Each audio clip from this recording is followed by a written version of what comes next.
أعوذ بالله من الشيطان الرجيم بسم الله الرحمن الرحيم قل هو الله أحد الله الصمد لم يلد ولم يولد ولم يكن له كفوا أحد.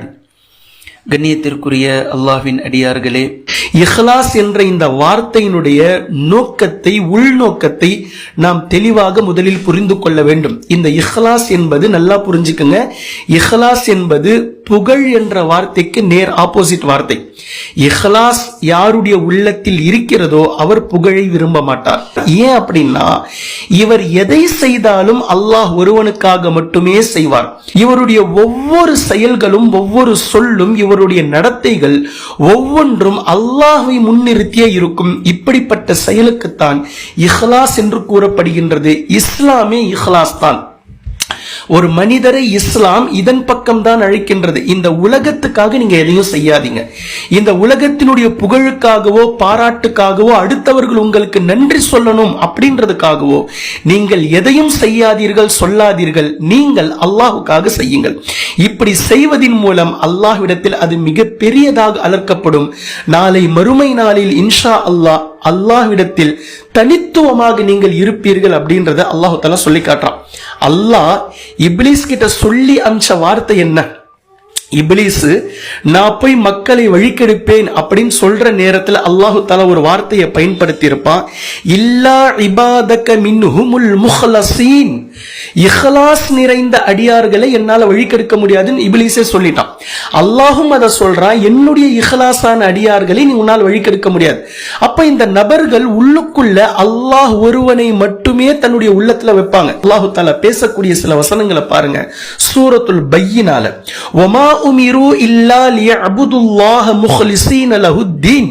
அல்லாஹு தஆலா நபி ஸல்லல்லாஹு அலைஹி வஸல்லம் அவங்க கிட்ட பேசுறான், நபியே, அல்லாஹ்வை இஹ்லாஸான முறையில் நீங்கள் அபுதுகளாக இருக்க வேண்டும், தவிர வேறு எதையும் உங்களுக்கு ஏவப்படல. அல்லாஹுக்கு அடிமைகளாக இருங்கள் அப்படின்னு மட்டும் சொல்லல, அல்லாஹுக்கு மட்டும் நீங்கள் அடிமைகளாக இருங்கள். முழுக்க முழுக்க அதுல கலப்படம் இருக்கக்கூடாது. அதுல கொஞ்சம் கலப்படம் ஆனாலும் அது வேஸ்ட். ஒரு பால்ல கொஞ்சோண்டு கல்லுப்பு, கொஞ்சோண்டு மிகப்பெரிய உணவுல கொஞ்சோண்டு விஷம், அவ்வளவுதான். இப்ப இஹ்லாஸ் என்பது ஒரு மிகப்பெரிய அமல். முகஸ்துதி அப்படின்ற விஷமோ, புகழ் என்ற விஷமோ, பாராட்டுக்காக என்ற விஷமோ அதுல கொஞ்சமா கலந்தாலும் எப்படி விஷம் ஒட்டுமொத்தத்தையும் பாழ்படுத்தி அதை யாருமே தொடாத நிலையில் ஆக்கிருமோ, இதே மாதிரி நாளை மறுமை நாளில் அல்லாஹு தஆலா நம்முடைய அமல்களை தூக்கி கடாசிடுவாங்க. அல்லாஹுக்கு தேவையானது எது அப்படின்னா, எனக்காக மட்டும் செய்றியா, நான் உனக்கு அதற்கு நன்மை கொடுப்பேன், மறுமையில் நான் அதுல கைவிட மாட்டேன் அப்படின்றதுக்காக மட்டும் அதை நீ செய்றியா அப்படின்றத அல்லாஹு தஆலா பார்க்கறான். சூரா ஜுமர்ல அல்லாஹு தஆலா பேசுறான், குல் இன்னி உமிர்து அன் அஅபுதல்லாஹ முஹ்லிஸன் லஹுத்தீன். நபியே, நீங்கள் அந்த மக்கள் கிட்ட சொல்லுங்க, இன்னி நிச்சயமாக நான், உமிர்து ஏவப்பட்டிருக்கிறேன், அன் அஅபுதல்லாஹ முஹ்லிஸா லஹுத்தீன், அல்லாஹுக்கு முற்றிலும் கட்டுப்பட்டவனாக இஹ்லாஸானவனாக நான் இருக்க வேண்டும். நான் ஒரு முஹ்லிஸா இருக்கணும். வெறும் அபுதாக இருப்பதில் எந்த பிரயோஜனமும் இல்லை, எந்த பயனும் இல்லை. முஹ்லிஸான அபுதாக நான் இருக்க வேண்டும் என்று ஏவப்பட்டிருக்கிறேன். லஹுத்தீன், இந்த தீனை அவன் ஒருவனுக்கே உரித்தாக வேண்டும். தீன்ல எப்படி அவனுடைய விஷயத்துல எந்த கலப்படமும் இல்லையோ, அல்லாஹ்வினுடைய கூட்டுல எப்படி எந்த கலப்படமும் இல்லையோ, அவன் கிட்ட இருந்து கொடுக்கப்பட்ட தீன்ல நாமும் எந்த கலப்படமும் செய்யக்கூடாது. அந்த தீனை அப்படியே பாதுகாக்கணும். பின்பு நம்மை நாம் பாதுகாக்கணும் முஹ்லிஸாக. சொல்றது புரிஞ்சுதுங்களா? இப்ப 3 சாப்டர், இது எவ்வளவு அழகா புரியுது பாருங்க. மூணு விஷயங்கள். ஒன்று, அல்லாஹ். அல்லாஹ்வினுடைய தன்மையில வேற யாரையாவது நீங்க கூட்டாக்க முடியுமா? அல்லாஹ்வினுடைய அதிகாரத்துல யாரையாவது நீங்க கூட்டு சேர்க்க முடியுமா? அவனுடைய வார்த்தைகளில் வேற யாராவது கூட்டு சேர்க்க முடியுமா? அல்லாஹ் அல்லாஹ் தான். அதுதான் அந்த சூரத்துல் இஹ்லாஸ். அவனுக்கு பெற்றோர்கள் இல்லை, அவனுக்கு குழந்தைகள் இல்லை, அவன் சமது, அவன் ஒருவன், அவன் தனித்தவன், அவனுக்கு நிகர் எதுவும் இல்லை, யாரொன்றும் இல்லை. இதுக்கு பேர் இஹ்லாஸ். அப்ப அவன் கொடுத்த தீன் இருக்குல்ல, அதுவும் அப்படித்தான். அந்த தீன்ல எந்த கலப்படமும் இல்லை. இஸ்லாமிய தீனை எந்த மதத்தோடும் மதஹபுகளோடும் நீங்கள் சேர்த்து பார்க்கவே முடியாது. இஸ்லாம் தான். இஸ்லாம் தனித்துவமானது. இஸ்லாம் அப்படி அது தனிமையில நிக்குது. அதுக்கு நிகரான எந்த ஒரு மதுஹபும் மார்க்கமும் இந்த உலகத்துல இல்லை. ஏன்னா அது அல்லாஹ் கிட்ட இருந்து வந்தது. மற்ற மதங்கள் எதுவும் அல்லாஹ் கிட்ட இருந்து வரல அப்படின்றது மனிதர்களால் இயற்றப்பட்டதுன்னு சொல்லி புரியுது. சோ இஸ்லாத்தையும் வேறு மதத்தையும் நீங்க கம்பேர் பண்ணவே முடியாது. அல்லாஹ் எப்படி உயர்வாக கம்பேர் இல்லாமல் இருக்கின்றானோ, இஹ்லாஸா முஹ்லிஸாக அவன்ல கலப்படமே இல்லையோ, இதே போன்ற அவன் கொடுத்த தீனிலும் எந்த கலப்படமும் இல்லை. மூன்றாவது, இந்த தீனை எடுத்துக்கொண்டு நாம் செய்யக்கூடிய அமல்களில் எந்த கலப்படமும் இருக்கக்கூடாது. எதை செய்தாலும் அல்லாஹுக்காக செய்யுங்கள். எதை செய்தாலும் அல்லாஹ் ஒருவனை முன்னிறுத்தி செய்யுங்கள். எதை செய்தாலும் அல்லாஹ்வினுடைய முகத்துக்காக செய்யுங்கள் அப்படின்ற இந்த விஷயத்தை இந்த சூரத்துல் இஹ்லாஸ் நம்முடைய நெஞ்சில பச்சை மரத்துல ஆணி அடிச்ச மாதிரி இந்த செய்தியை நமக்கு துவச்சி எடுக்குது. சூரத்து தஹ்ர்ல அல்லாஹு தஆலா சொர்க்கவாசிகளுக்காக சில பேர் போயிடுவாங்க, நாளைக்கு சொர்க்கத்துக்கு போவாங்க சில பேர். அந்த சொர்க்கவாசிகள் யார், அவங்க உலகத்துல என்னென்ன அமல்கள் செய்தார்கள் என்ற பட்டியலை அல்லாஹு தஆலா சூரா தஹ்ர்ல போடுறான். சொர்க்கவாசிகளாக போகக்கூடிய அந்த நல்லவர்கள் இந்த உலகத்துல இருக்கும்போது என்ன செஞ்சாங்க அப்படின்றத அல்லாஹு தஆலா பட்டியல் போடுறான். அதுல அவர்களுடைய தனித்துவமான ஒரு அழகான விஷயம் என்ன தெரியுமா? ஏழை எளியவர்களுக்கு அவர்கள் உணவு கொடுப்பார். சொர்க்கத்துல நாளைக்கு இருப்பாங்களே, அவங்க ஏழைகளுக்கு உணவு கொடுக்கக்கூடியவர்கள். இன்னமா நுத்இமுக்கும் லிவஜ்ஹில்லாஹ், அல்லாஹ்வினுடைய முகத்துக்காக நாங்கள் உணவளித்தோம். அவர்கள் உணவளித்ததெல்லாம் அல்லாஹ்வினுடைய முகத்துக்காக. லா நுரீது மின்கும் ஜஸாஅ வலா ஷுகூரா, யாருக்கு போய் கொடுத்தாங்களோ அந்த மக்கள் தன்னை புகழ வேண்டும் என்றோ, பாராட்ட வேண்டும் என்றோ, அவங்க தங்களுக்கு நன்றி செலுத்த வேண்டும் என்றோ, அல்லது மறுபடியும் அவங்க நமக்கு செய்யணும்னு சொல்லியோ, லா நுரீது மின்கும் ஜஸாஅ வலா ஷுகூரா, வேற ஏதாவது கூலிக்காகவோ இல்ல நன்றிக்காகவோ அவர்கள் செய்யவே இல்லை. செஞ்ச அந்த அமல் இஹ்லாஸான முறையில் அவர்கள் செய்தார்கள். அல்லாஹ்வினுடைய முகத்திற்காக அவர்கள் செய்தார்கள். இதே மாதிரி சூரத்துல் பக்ரால அல்லாஹ் தஆலா பேசுறான், பலா மன் அஸ்லம வஜ்ஹஹு லில்லாஹி வ ஹுவ முஹ்சின், ஒருவர் முஹ்சினாக விரும்புகிறாரா, அல்லாஹ் ஒருவனுக்காக நீங்கள் கட்டுப்பட்டு விடுங்கள். உங்களுடைய சிரம் பணிதல், உங்களுடைய குனிதல், உங்களுடைய சொல், உங்களுடைய செயல், உங்களுடைய ஒட்டுமொத்த நடத்தைகள் எல்லாமுமே அல்லாஹ் ஒருவனுக்காக நீங்கள் ஆக்கிவிடுங்கள். இன்ஷா அல்லாஹ் நீங்கள் முஹ்சின். அல்லாஹ் சர்டிபிகேட் கொடுக்கிறான் சூரத்துல் பக்ரால. அப்ப யார் முஹ்சின் யார் முஹ்சின் இல்ல அப்படின்றது இந்த இடத்துல அல்லாஹ்வே தெளிவுபடுத்திட்டான். 5 ஆயத்தை சொல்லி இருக்கிற இஹ்லாஸ் என்பதற்கான இந்த தஃப்சீராக நாம புரிஞ்சுக்கணும் அப்படின்றதுக்காக. இன்னமல் அமாலு பின்னியாத், செயல்கள் அத்தனையுமே எண்ணங்களை பொறுத்துத்தான் அமைகின்றன. உங்களுடைய எண்ணம் என்னவோ அதுக்கு ஏற்றாற்போல் அதனுடைய கூலி இருக்கும். உங்களுடைய எண்ணம் என்னவோ அதுக்கு ஏற்றாற்போல் அல்லாஹ் அதற்கு உதவி செய்வதில் இருக்கும். உங்களுடைய எண்ணம் தூய்மையானதாக இருந்தால் அல்லாஹு தஆலா அதற்கான வழிவகைகளை அல்லாஹு தஆலா கொடுத்துருவான். உங்களுடைய எண்ணம் கழிவாக, அசிங்கமாக, அருவருப்பாக இருந்தால் அந்த செயல், அதற்கான விஷயம் எல்லாமே அப்படிதான் இருக்கும். சோ இந்த ஹதீஸ நல்லா ஞாபகம் வச்சுக்கணும். எண்ணம் எப்படி இருக்குமோ அதற்கு ஏற்றாற்போல் தான் அந்த செயலும், அந்த செயலுக்கான கூலியும், அதனுடைய பிரதிபலன் எல்லாமே அமையும் அப்படின்றதை அல்லாஹு தஆலா நபி ஸல்லல்லாஹு அலைஹி வஸல்லம் அவர்களின் மூலம் இந்த ஹதீஸை ரொம்ப நுட்பமா நமக்கு புரிய வச்சுட்டான். 2வது ஹதீஸ், மறுமை நாளையில் நரகத்திற்கு செல்பவர்களில் முதலாமவர்கள் 3 நபர்கள். 3 நபர்கள் யார் யார் அவர்? முதலாவதாக ஒரு ஆலிம் செல்வார், அல்லாஹ் பாதுகாக்கணும்.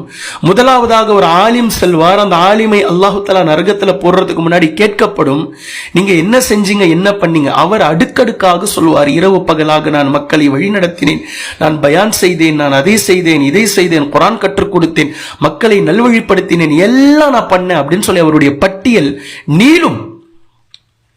அல்லாஹு தஆலா சொல்லுவான், எல்லாமே நீங்க செஞ்சீங்க, எல்லாமே நீங்க பண்ணீங்க, ஆனா ஏன் பண்ணீங்க? அல்லாஹ் நாளை மறுமையில நமக்கு நன்மை கொடுக்கட்டும் அப்படின்னா நீங்க பண்ணீங்க.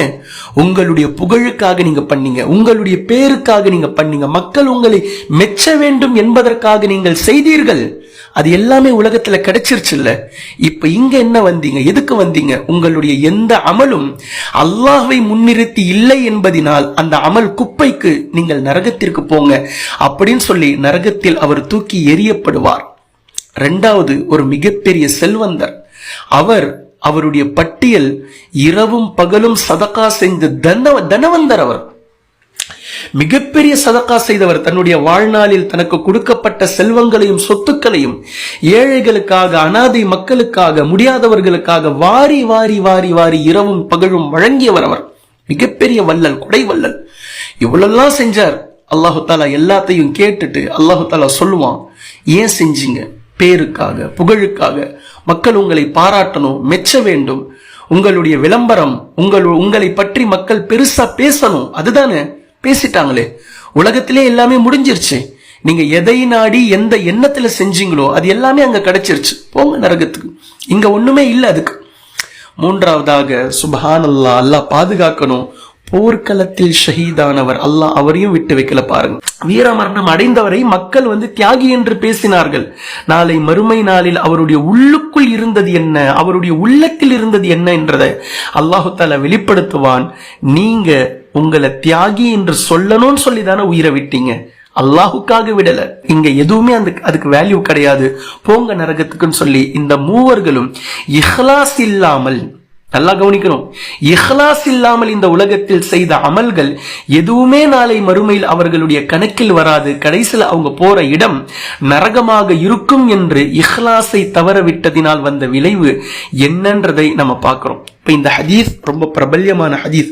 அதே மாதிரி நபி ஸல்லல்லாஹு அலைஹி வஸல்லம் அவர்கள் இஹ்லாஸ் நிறைந்த ஒரு மனிதருக்கு ஒரு உதாரணம் சொல்றாங்க. பாருங்க, ஒரு உதாரணம் பாருங்க.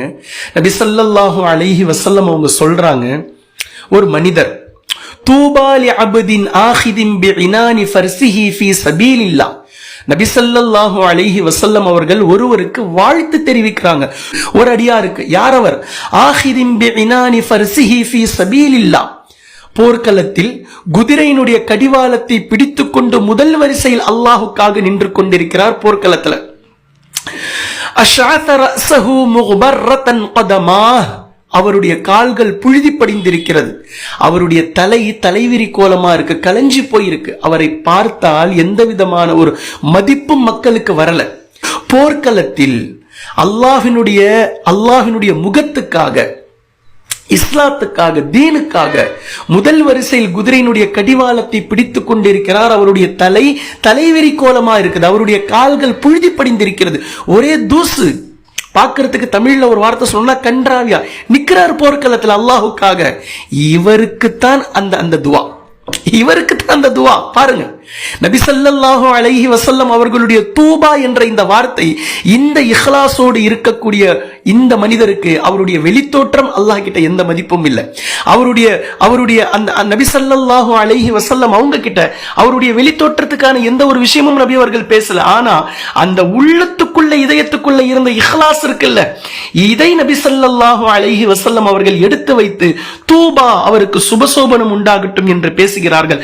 அல்லாஹும் அந்த உள்ளத்தை தான் பார்க்கிறான். இதை இன்னொரு ஹதீஸ்ல நம்ம பிரபல்யமா பார்த்திருக்கோம். இன்னல்லாஹ லா யன்துரு இலா சுவரிக்கும் வலா அம்வாலிக்கும், அல்லாஹு தஆலா உங்களுடைய தோற்றங்களையோ உங்களுடைய செல்வங்களையோ பார்ப்பதில்லை. வலாக்கின் யன்துரு இலா குலூபிக்கும் வ அஅமாலிக்கும், உங்களுடைய செயல்களையும் உங்களுடைய உள்ளங்களையுமே அல்லாஹு தஆலா பார்க்கிறான் அப்படின்ற ஹதீஸ் இந்த சூரத்துல் இஹ்லாஸினுடைய விஷயத்துல நமக்கு நினைவிற்கு வருகின்றது. அப்ப இந்த மனிதர், இந்த அடியார் போர்க்களத்துல நிக்கிறாரு, இவருக்காகத்தான் அந்த துஆ. இவருடைய வெளித்தோற்றம் மக்கள் மதிக்கக்கூடிய ஒரு தோற்றத்துல இல்ல.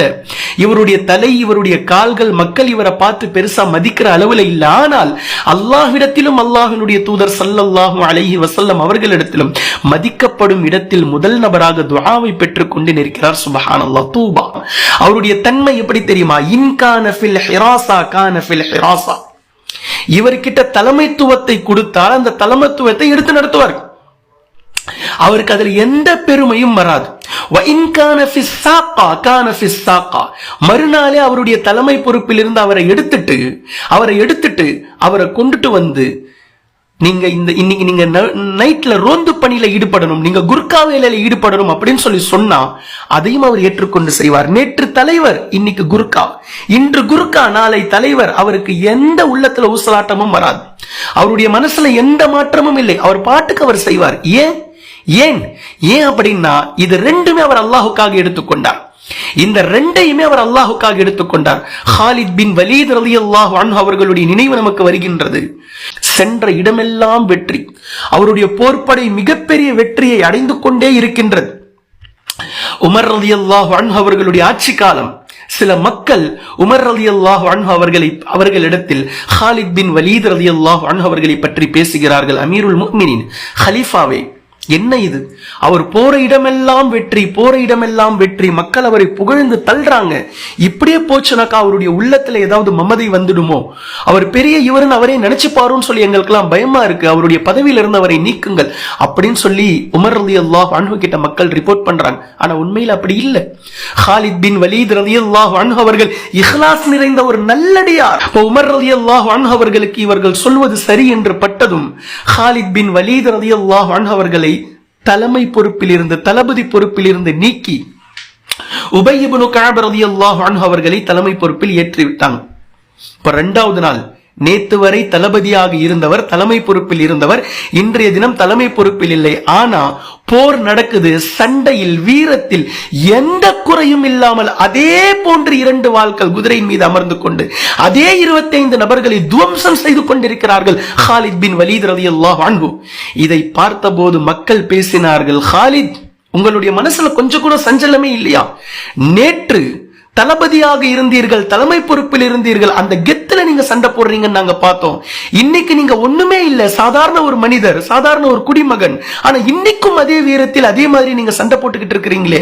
அப்ப ஹாலித் பின் வலீத் ரலியல்லாஹு அன்ஹு அவர்கள் சொன்ன வார்த்தை, நான் உமருடைய பாதையில் போர் புரியல, நான் உமருடைய பாதையில் போர் புரியல, நான் உமருடைய ரப்பு எவனோ அவன் பாதையில் போர் புரிந்து கொண்டிருக்கிறேன் அப்படின்னு சொல்லி ஹாலித் பின் வலீத் ரலியல்லாஹு அன்ஹு அவர்கள் சொன்ன இந்த வார்த்தை வைர வரிகளாக இன்றும் பதிவு செய்யப்பட்டிருக்கின்றது. எவ்வளவு அழகான வார்த்தை, எவ்வளவு அழகான வார்த்தை. இப்ப இஹ்லாஸ் எப்படி இருக்கு பாத்தீங்களா? இது இஹ்லாஸ். இஹ்லாஸை இந்த அடிப்படையில தான் நாம இந்த இடத்துல எல்லாம் நல்லா கவனிக்கணும். ஹாலித் பின் வலீத் ரலியல்லாஹு அன்ஹு அவர்களுடைய மரண செய்தியில் உமர் ரலியல்லாஹு அன்ஹு அவர்கள் இத பத்தி பேசுறாங்க, அந்த இஹ்லாஸை நினைவு கூர்றாங்க. 10 வருடங்கள் ஆகிவிட்டது ஹாலித் பின் வலீத் ரலியல்லாஹு அன்ஹு அவர்களை பொறுப்பில் இருந்து நீக்கி. ஆனா இன்னைக்கு வரைக்கும் ஒரு வார்த்தை என்கிட்ட, யா உமர், அமீருல் முஃமினீன், ஹலீஃபா அவர்களே, என்னை ஏன் தலைமை பொறுப்பில் இருந்து நீங்கள் நீக்கினீர்கள் அப்படின்னு சொல்லி ஒரு வார்த்தை என்கிட்ட கேட்கல அவர் அப்படின்னு சொல்லி சொல்றாங்க உமர் ரலியல்லாஹு அன்ஹு அவர்கள் கண் கலங்கியவர்களாக. எவ்வளவு பெரிய வீரத்தை அல்லாஹ் தஆலா அவங்க கிட்ட கொடுத்தான், ஆனா கடுகளவும் பெருமை இல்லை. நபி ஸல்லல்லாஹு அலைஹி வஸல்லம் அவர்களுடைய வாயால் நல்ல மனிதர் என்று பெயர் பெற்றார், அல்லாஹ்வினுடைய வாள்களில் ஒரு வாள் என்று பெயர் பெற்றார், ஆனால் கடுகளவும் பெருமை அவங்க கிட்ட வரல. ஏன்? இஹ்லாஸ் நிறைந்து இருந்தது உள்ளத்துக்குள்ள, உள்ளுக்குள் இஹ்லாஸ் நிறைஞ்சு வலிந்ததினால் இந்த புகழுக்கும் பாராட்டுக்கும் இந்த நன்றிகளுக்கும் கொஞ்சம் கூட அவங்க இடம் தரல. அபூபக்கர் சித்தீக் ரலியல்லாஹு அன்ஹு நபி ஸல்லல்லாஹு அலைஹி வஸல்லம் அவர்களுக்கு பின்னால் கலீஃபாவா வராங்க. அபூபக்கர் சித்தீக் ரலியல்லாஹு அன்ஹு அவர்கள் எப்பவுமே ஃபஜ்ருக்கு பின்னாடி வாக்கிங் போவாங்க. மக்கள் நினைச்சுக்கிட்டு இருப்பாங்க எங்கேயோ வாக்கிங் போறாங்கன்னு சொல்லிட்டு நடந்து போவாங்க, ஊருடைய எல்லைக்கு போவாங்க, அதுல இருந்து தாண்டி பாலைவனத்தை தாண்டி போயிடுவாங்க. இதை நீண்ட நாட்களாக உமர் ரலியல்லாஹு அன்ஹு அவர்கள் பார்த்துக்கிட்டே இருந்தாங்க, எங்க போறாங்க. ஆனா உமர் ரலியல்லாஹு அன்ஹு அவர்களால் கண்டுபிடிக்க முடியல. ஒரு ஹலீஃபாவுடைய பின்னாடி போய் எப்படி போய் பண்ண முடியும்? ஹலீஃபா எங்கோ எதுக்கோ போறாங்க அப்படின்னு சொல்லி நினைச்சுக்கிட்டு இருந்தாங்க. இப்படியே 2 வருடங்கள் ஓடிவிட்டது. ஹலீஃபா அபூபக்கர் சித்தீக் ரலியல்லாஹு அன்ஹு அவர்களுடைய ஆட்சி காலம் வஃபாத் ஆனாங்க. அதற்கு பின்னால் உமர் ரலியல்லாஹு அன்ஹு அவர்கள் ஆட்சிக்கு வந்தாங்க. அவங்க ஆட்சிக்கு வந்ததற்கு பின்னால் ஹலீஃபா உமர் ரலியல்லாஹு அன்ஹு அவர்களுடைய மனசுல அந்த தேடல் இருந்துகிட்டே இருந்தது. எங்க போயிருப்பாங்க. ஆனா நல்லெண்ணம் தான், அது தவறான எண்ணம் இல்ல, நல்லெண்ணம். நமக்கு முன்னாடி இருந்த ஹலீஃபா தினந்தோறும் ஃபஜ்ருக்கு பின்னாடி இந்த பக்கம் போனாங்களே, இப்ப நாம ஹலீஃபாவாக வந்திருக்கிறோம், அதில் என்னதான் இருந்தது, என்ன செய்யறது அப்படின்றதை நாம் தெரிந்து கொள்ள வேண்டும் அப்படின்றதுக்காக உமர் ரலியல்லாஹு அன்ஹு அவர்களும் அதே மாதிரி போறாங்க. ஒரு சில கிராமங்களை கடந்து போறாங்க, மக்கள் கிட்ட விசாரிச்சுக்கிட்டே போறாங்க. எனக்கு முன்னால் இந்த நாளுக்கு முன்னாடி இங்க ஒருத்தர் போயிருப்பாங்களே, எங்கன்னு கேட்டா மக்கள் கை காமிக்கிறாங்க. கடைசியில பார்த்தா ஊருடைய கடைக்கோடி எல்லையில தனிச்சு ஒரு குடிசை ஒண்ணு இருக்குது. அந்த குடிசைக்குள்ள போனாக்கா ஒரு வயசான மூதாட்டி ஒருத்தவங்க இருக்கிறாங்க.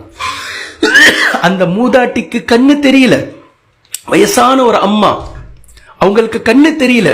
இப்போ உமர் ரலியல்லாஹு அன்ஹு அவர்கள் போறாங்க, போனதுமே அந்த மூதாட்டி அதட்டுறாங்க, அபூபக்கர் எங்க போனீங்க நீங்க 3 நாளா எங்க போனீங்க நீங்க, ஏன் வரல அப்படின்னு சொல்லி அதட்டுறாங்க. உமர் ரலியல்லாஹு அன்ஹு அவர்களுக்கு ஒண்ணுமே புரியல. எவ்வளவு பசியில இருக்கிறேன் தெரியுமா, நானு சாப்பாடாக்கி கொடுங்க, எங்க போயிட்டீங்க நீங்க அப்படின்னு சொல்லிட்டு அவங்க அதட்டுறாங்க, ஒரு உரிமையில பேசுறாங்க. இந்த நேரத்துல உமர் ரலியல்லாஹு அன்ஹு அவர்கள் முதல்ல உடனே அவங்க ரொட்டியை பிசைஞ்சு மாவு கலைச்சு அவங்களுக்கு உணவு கொடுக்கும் போது அந்த மூதாட்டி சொல்றாங்க, என்ன உணவு கொடுக்கிற முறையை கூட மறந்துட்டீங்க போல, என்னாச்சு உங்களுக்கு அப்படின்னு சொல்லி கேட்கிறாங்க. இப்போ உமர் ரலியல்லாஹு அன்ஹு அவர்கள் அவங்க கிட்ட கேட்டு உணவு கொடுத்துட்டு அப்ப உண்மையை பேசுறாங்க, நான் அபூபக்கர் இல்லை, நான் ஹலீஃபா உமர் ரலியல்லாஹு அன்ஹு அவர்கள்.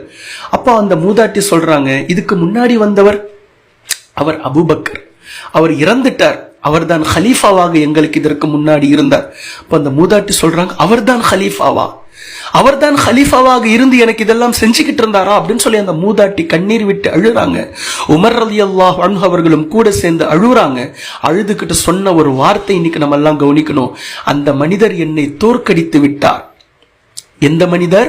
அபூபக்கர் சித்தீக் ரலியல்லாஹு அன்ஹு அவர்களை சொல்றாங்க, அந்த மனிதர் என்னை தோற்கடித்து விட்டார். எதுல? அல்லாஹ் கிட்ட முதன்மையானவர்களாக நிற்பதுல அவர்தான் எப்பவுமே முன்னாடி நிற்கிறார். என்னால் அவரை பீட் பண்ணவே முடியல, என்னால் அவர்கிட்ட நெருங்கவும் முடியல, அவரை தாண்டவும் முடியல, அவர் என்னை பீட் பண்ணிட்டார், என்னை தோற்கடித்து விட்டார். இந்த தீனுடைய விஷயத்தில் எப்படிப்பட்ட மனம் கொண்டவராக இருந்தால், நான் தான் ஹலீஃபா என்ற அறிமுகம் கூட இல்லாமல் கண் தெரியாத ஒரு மூதாட்டிக்கு தினம் தினம் காலையில அந்த வீட்டை கூட்டி பெருக்கி சுத்தம் பண்ணி அவங்களுக்கு என்ன தேவையோ அதை தேவையானதெல்லாம் செஞ்சு வச்சு அவர்களுக்கு மாவு குழைச்சு ரொட்டி சுட்டு கொடுத்துட்டு போகக்கூடிய ஒரு ஹலீஃபா.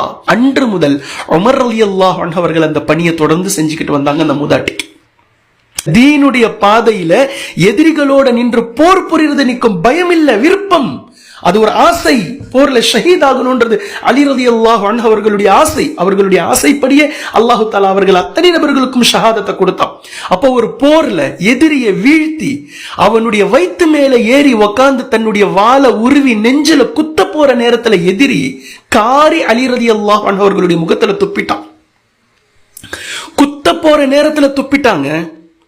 எவ்வளவு டென்ஷன் ஆகும், எவ்வளவு பெஜாராகும். ஆனால் குத்த போன அந்த கத்திய அப்படியே ஸ்லோ பண்ணி எடுத்துட்டாங்க, குத்தல. அவனுடைய நெஞ்ச கிழிச்சு அந்த பக்கமா வந்திருக்க வேண்டிய அந்த கத்தி அப்படியே ஸ்டாப் பண்ணிட்டாங்க. அந்த கத்தியை கொண்டு அவனை குத்தல. மக்கள் எல்லாம் கேட்டார்கள், ஏன் இப்படி பண்ணீங்க, ஏன் அவனை குத்த வேண்டியது தானே? அலி ரலியல்லாஹு அன்ஹு சொன்னாங்க, அவன் துப்புறதுக்கு முன்னாடி நான் குத்தி இருந்தேன் அப்படின்னா அது இந்த இஸ்லாத்துக்காக தீனுக்காக குத்தப்பட்டதாக கணக்கெடுக்கப்பட்டிருக்கும். அவன் துப்புனதற்கு பிறகு நான் குத்தினேன் அப்படின்னா ஒருவேளை அவன் துப்புனதுனால நான் கோவப்பட்டு குத்திட்டேனோ என்று வானவர்கள் என்னுடைய விஷயத்துல இஹ்லாஸ் இல்லாம நான் இந்த மாதிரி செஞ்சிட்டேனோன்னு சொல்லி எழுதிடுவாங்களோன்னு நான் பயந்தேன், அதனால விட்டுட்டேன். இந்த இஹ்லாஸ், சுப்ஹானல்லாஹ் சுப்ஹானல்லாஹ். உமர் ரலியல்லாஹு அன்ஹு அவர்களுடைய மகனார் அப்துல்லா ரலியல்லாஹு அன்ஹு அவர்கள் ஒரு நாள் வெளியே இருக்கிறாங்க. வெளியே மீன்ஸ் ஒரு மைதானத்துல இருக்கிறாங்க. ஒரு ஆட்டு இடையர் ஒருத்தர் ஆடு மேய்ச்சிக்கிட்டே போறார். அப்போ அப்துல்லா இப்னு உமர் ரலியல்லாஹு அன்ஹுமா இவர்கள் அந்த ஆட்டு இடையர்கிட்ட போய் ஒரு ஆடை விலைக்கு வாங்கலாம்னு சொல்லி விலை பேசுறாங்க. அப்போ அந்த இடையர் சொல்றாரு, நான் எப்படி விற்பேன், எஜமானருடைய அனுமதி இல்லாம நான் எப்படி விற்பேன்? அப்போ அப்துல்லா ரலியல்லாஹு அன்ஹு சொல்றாங்க, எஜமானன் உன்னை பார்த்துக்கிட்டா இருக்கிறாரு, நீ ஆடு மேய்க்கிற, உன்னுடைய ஆட்டை நான் வாங்குறேன், நான் கிரயம் கொடுக்கறேன், நீ கொண்டுட்டு போய் விட்டா அவர் என்ன என்னையா பார்க்க போறாரு, அது என்ன, இதுல எந்த தப்பும் இல்ல, பிரச்சனை இல்லை அப்படின்னு சொல்லிட்டு அப்துல்லா ரலியல்லாஹு அன்ஹு அவர்கள் சொல்லும் போது அந்த ஆட்டு இடையர் சொன்னாரு, அவர் ஒரு அடிமை, அந்த ஆட்டு இடையர் அடிமை.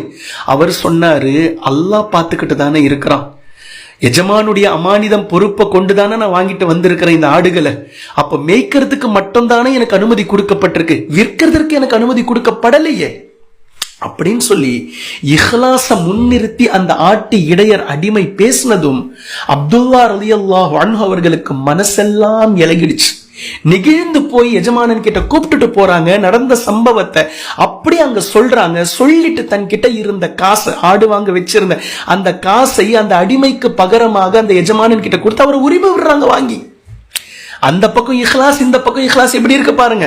ஒரு சின்ன சம்பவம் சஹாபாக்களுடைய உள்ளங்களை எப்படி புரட்டி போடுது பாருங்க. சுப்ஹானல்லாஹ், எப்படி இஹ்லாஸ். கண்ணியத்திற்குரிய அல்லாஹ்வின் அடியார்களே, இந்த இஹ்லாஸ் நமக்கு கரெக்டா பார்க்கணும். இஹ்லாஸ் என்ற இந்த வார்த்தை நமக்கு என்ன கத்து கொடுக்குது? நம்மளை என்னவா மாத்துது, நம்மளை எந்த நிலைக்கு உயர்வா கொண்டுட்டு போகுது, அதை நம்ம உணரணும் அந்த இஹ்லாஸ்ல. அந்த அடிப்படையில நம்ம போகணும், இந்த இஹ்லாஸின் அடிப்படையில. எனவே இஹ்லாஸ் யாருக்கிட்ட இருக்குதோ அவர் புகழ நேசிக்க மாட்டார். இஹ்லாஸ் யாருக்கிட்ட இருக்குதோ மறைமுகமான அமல்களை அவர் நிறைய செய்வார். இவரை புகழ்ந்தாலும் சரி, இவரை இகழ்ந்தாலும் சரி, இவர் அதை கண்டிக்கவே மாட்டார். இவருடைய வேலை, இவருடைய ப்ரொஃபஷன், இவருடைய லைன்ல இவர் பாட்டிக்கு ஒரு போய்கிட்டே இருப்பார். நீங்க திட்டுங்க, நீங்க புகழுங்க, எனக்கு ரெண்டும் ஒண்ணுதான், எனக்கு அதை பத்தி கவலையே இல்லை. ஏன்? என்னுடைய ரப் என்னை பத்தி என்ன நினைக்கிறான், இவ்வளவுதான் கவலை. இது மட்டும்தான் அவருடைய கவலை. அப்ப இவருடைய கவலை எங்க இருக்குன்னா, அல்லாஹ் என்னுடைய அமலை ஏற்பானா மறுப்பானா, ஏத்துக்கிட்டானா இல்லையா, இவ்வளவுதான் கவலை இருக்குமே.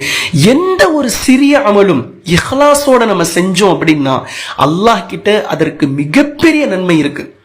ஆனால் எவ்வளோ பெரிய அமலாக இருந்தாலும் இஹ்லாஸ் இல்லாம செஞ்சிட்டோம் அப்படின்னா அல்லாஹ் கிட்ட அதற்கு எந்த நன்மையும் இல்லை அப்படின்றத நம்மளால புரிஞ்சுக்க முடியுது. இஹ்லாஸை பெறுவதற்கான ஒரு வழி இந்த துஆ.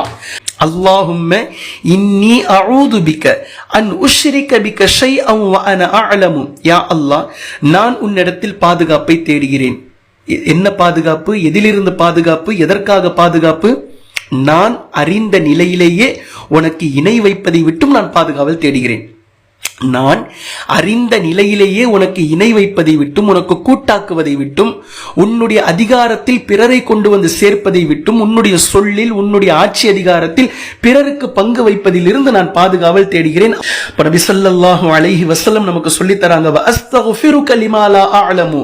நான் அறியாத வகையில் செய்துவிட்ட பாவங்களுக்கு உன்னிடத்தில் பாதுகாவல் தேடுகிறேன். ரெண்டே ரெண்டு லைன் தான். அல்லாஹும்ம இன்னி அஊது பிக அன் உஷ்ரிக பிக ஷைஅன் வ அன அஅலமு. நான் அறிந்திருந்து உனக்கு இணை வைப்பதை விட்டு உன்னிடத்தில் பாதுகாவல் தேடுகிறேன்.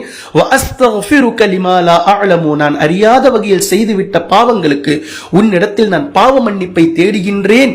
அப்படின்ற இந்த துஆ, நம்மளுடைய இஹ்லாஸை நாம் அதிகமாக்கிக் கொள்ள அல்லாஹ் கிட்ட அதிகமாக கேட்க வேண்டிய துஆ. இந்த துஆ அல்லாஹு தஆலா நபி ஸல்லல்லாஹு அலைஹி வஸல்லம் அவர்களின் மூலம் இன்னொரு துஆவை நமக்கு கற்றுத் தந்திருக்கிறாங்க. அல்லாஹும்ம ஆதி நஃப்ஸி தக்வாஹா வ ஸக்கிஹா அன்த கைரு மன் ஸக்காஹா அன்த வலியுஹா வ மௌலாஹா.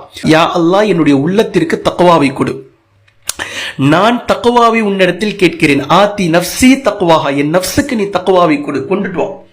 வஸக்கிஹா, அந்த நஃப்ஸை நீ தூய்மையாக்கு. தூய்மையாவை, தூய்மைனா இஹ்லாஸ்.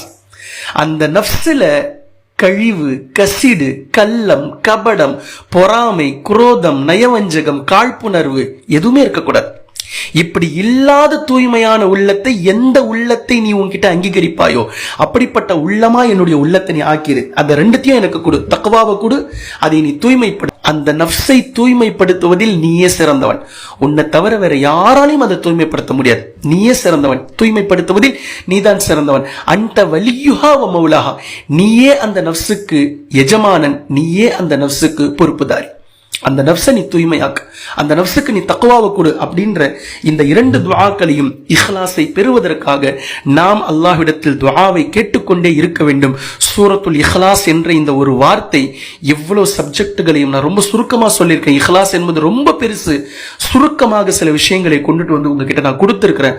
ஸோ மனசை ஓர்மைப்படுத்துவதும் ஒருமுகப்படுத்துவதும், எதை செய்தாலும் அல்லாஹுக்காக செய்வது, எதை பேசினாலும் அல்லாஹுக்காக பேசுவது, எந்த ஒரு காரியத்திலும் எந்த ஒரு அல்லாஹ் கிட்ட நன்மையை தவிர இந்த உலகத்தினுடைய ஆதாயத்தை தேடாமல் இருப்பதற்கு பேர் இஹ்லாஸ். இன்ஷா அல்லாஹ் அல்லாஹு தஆலா அப்படிப்பட்ட ஜமாத்தில் நம்மை சேர்ப்பானாக. அப்படிப்பட்ட இஹ்லாஸ் நிறைந்த உள்ளமாக நம்முடைய உள்ளங்களை அல்லாஹு தஆலா ஆக்குவானாக.